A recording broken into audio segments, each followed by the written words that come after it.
Assalamu alaikum everyone. I hope you all are fine and doing all well. So this is our lecture number 6. In this video we are going to start new modal verb and that is should. Should जो है वो हमारे पास कहाँ पर इस्तेमाल किया जाता है. बेसिकली शुड जो होता है वो हम लोग तब इस्तेमाल करते हैं जब हम लोग किसी दूसरे इंसान को सजेशंस देना चाहते हैं या तो हम लोग उसको एडवाइस करना चाहते हैं किसी भी मामले में.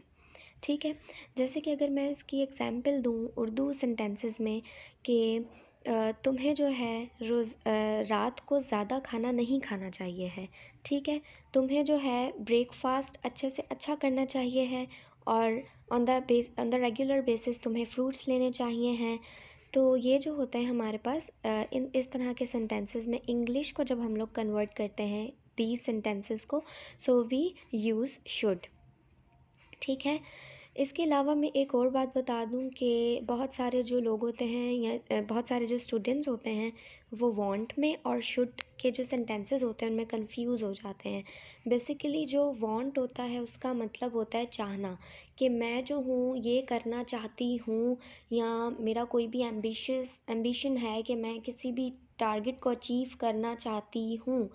तो उन सेंटेंसेस के लिए हम लोग वांट का इस्तेमाल करते हैं एज अ वर्ब. ठीक है, लेकिन जब हम लोग शुड की बात करते हैं तब हम लोग सजेशंस या तो फिर एडवाइसेस का इस्तेमाल कर रहे होते हैं किसी दूसरे बंदे को एडवाइस सजेस्ट करने के लिए किसी भी चीज़ के बारे में. ठीक है, जैसे कि तुम्हें ये करना चाहिए है, तुम्हें अपने इस गोल को अचीव करने के लिए बहुत मेहनत करनी चाहिए है.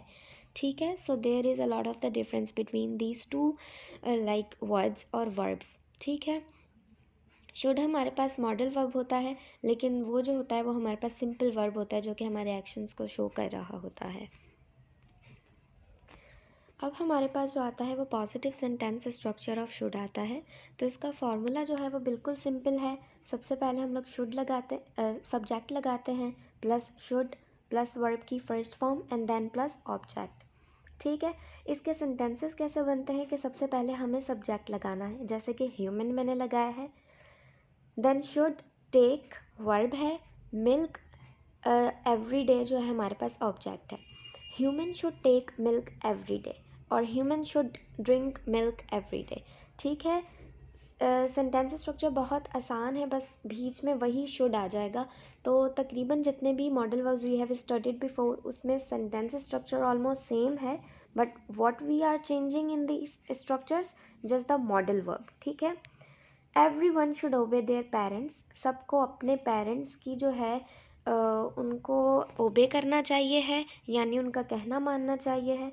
इसके अलावा we should work hard to succeed in our lives, हम लोगों को जो है मेहनत करनी चाहिए in order to be succeeded in our lives. ठीक है, सक्सीड जो है वो एज अ वर्ब की फर्स्ट फॉर्म इस्तेमाल हुई है यहाँ पर.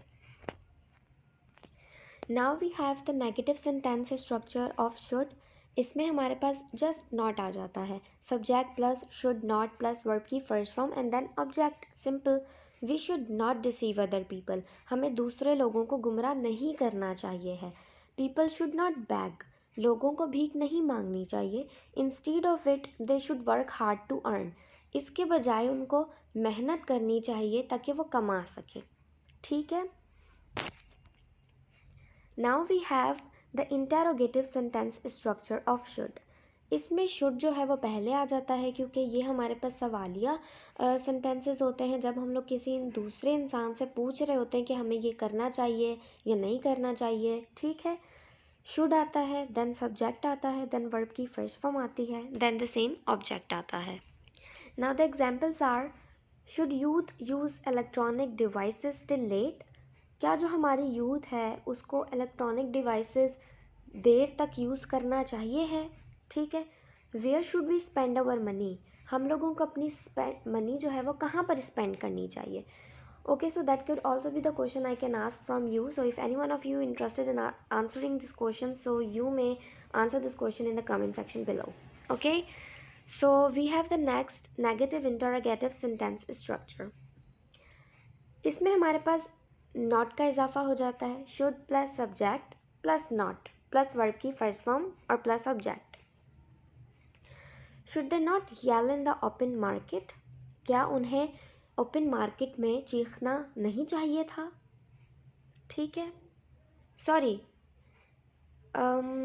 Actually I changed it into the past. Actually it will not be. Basically, should they not yell in the open market? क्या उन्हें open market में चीखना चाहिए है?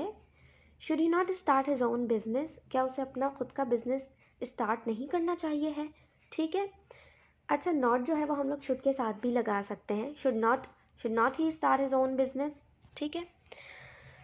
So these all were the sentence structure of should, which I have taught to you. Or literally I forgot also to give you some tasks of the sentences, which I in my every video ask you to translate the sentences into English. So no problem at all, I give you now the 5 sentences that you have to translate that into English yourself. क्या लड़कियों को bike नहीं चलानी चाहिए? लड़कों को भी खाना बनाना चाहिए है. हमें अपने वतन का नाम रोशन करने के लिए बहुत मेहनत करनी चाहिए है. छोटों को बड़ों का कहना मानना चाहिए है. हमें अपना वक्त ज़ाया नहीं करना चाहिए है. So these are the sentences you need to translate and accept it. I will also suggest you to make at least 10 sentences of each sentence structure which I have taught to you before. It will definitely increase your writing power. It will definitely increase your remembrance of this modal verb or must speak before mirror. It will definitely increase your speaking if you are really intended to increase your speaking. So you will have to struggle for yourself.